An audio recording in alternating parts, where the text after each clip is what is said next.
नमस्कार। आज हम बालकृष्णा इंडस्ट्रीज लिमिटेड यानी बीकेटी के मार्च 2025 तिमाही के नतीजों को जरा गहराई से देखेंगे। हाँ, और साथ ही उनके डिविडेंड ऐलान पर भी बात करेंगे। बिल्कुल। कंपनी ने शुक्रवार को अपने नतीजे जारी किए और इसमें कुछ चीजें गौर करने लायक हैं। सही कहा। एक तरफ आय में थोड़ी बढ़ोतरी है तो दूसरी तरफ मुनाफा वो काफी गिरा है और डिविडेंड भी है। हाँ, चलिए इसी से शुरू करते हैं, आंकड़ों पर नजर डालते हैं। तो वित्त वर्ष 2025 की चौथी तिमाही में कंपनी का कंसोलिडेटेड मुनाफा 24% घटा है। 24%।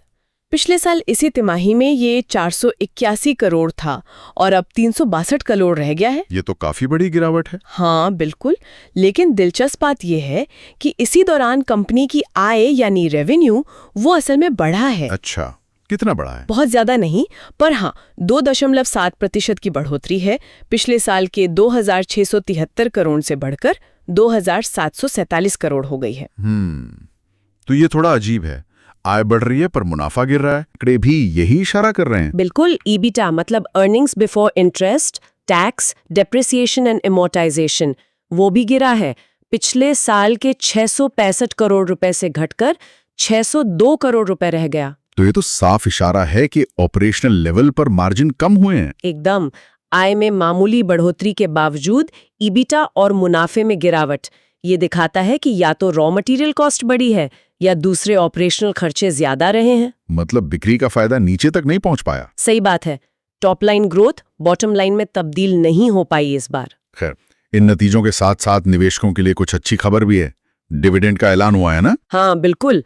कंपनी के बोर्ड ने 4 रुपए प्रति इक्विटी शेयर के फाइनल डिविडेंड की सिफारिश की है। 4 रुपए प्रति शेयर।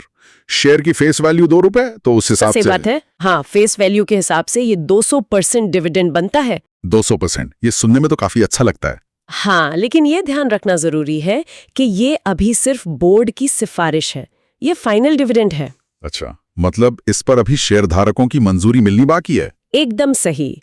कंपनी की जो अगली 63वीं एनुअल जनरल मीटिंग यानी एजीएम होगी, उसमें शेयरधारक इस पर वोट करेंगे। उनकी मंजूरी के बाद ही ये डिविडेंड दिया जाएगा। समझ गया। तो निवेशकों के लिए ये एक पॉजिटिव पॉइंट हो सकता है, खासकर मुनाफे में गिरावट के माहौल में। हाँ, हो सकता है।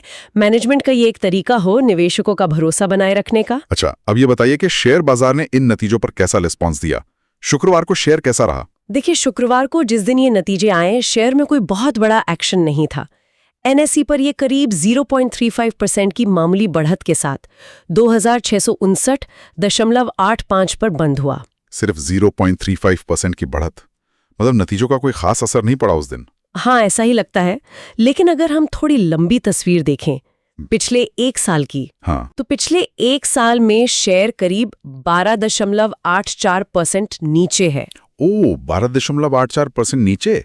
तो इसका मतलब क्या निकाला जाए? इसका मतलब ये हो सकता है कि बाजार शायद पहले से ही इन चुनौतियों का, जैसे मार्जिन प्रेशर या मुनाफे में कमी का अंदाजा लगा रहा था। इसीलिए जब नतीजे आए तो वो शायद बाजार के लिए बहुत ज्यादा सरप्राइजिंग नहीं थे। और साल भर की जो गिरावट है वो इसी अंडर परफॉर्मेंस को दिखाती है। डिविडेंड की खबर भी इसे ऊपर नहीं ले जा पाई। तो अगर हम पूरी बात को समेटें तो बालकृष्ण इंडस्ट्रीज की चौथी तिमाही की तस्वीर मिली जुली है। मुनाफा घटा, आय थोड़ी बढ़ी, ईबीटा भी गिरा। हाँ, ईबीटा भी गिरा। डिविडेंड का ऐलान हुआ है, लेकिन शेयर पिछले 1 साल से दबाव में है। बिल्कुल। ये आंकड़े कंपनी की मौजूदा वित्तीय हालत की एक झलक देते हैं।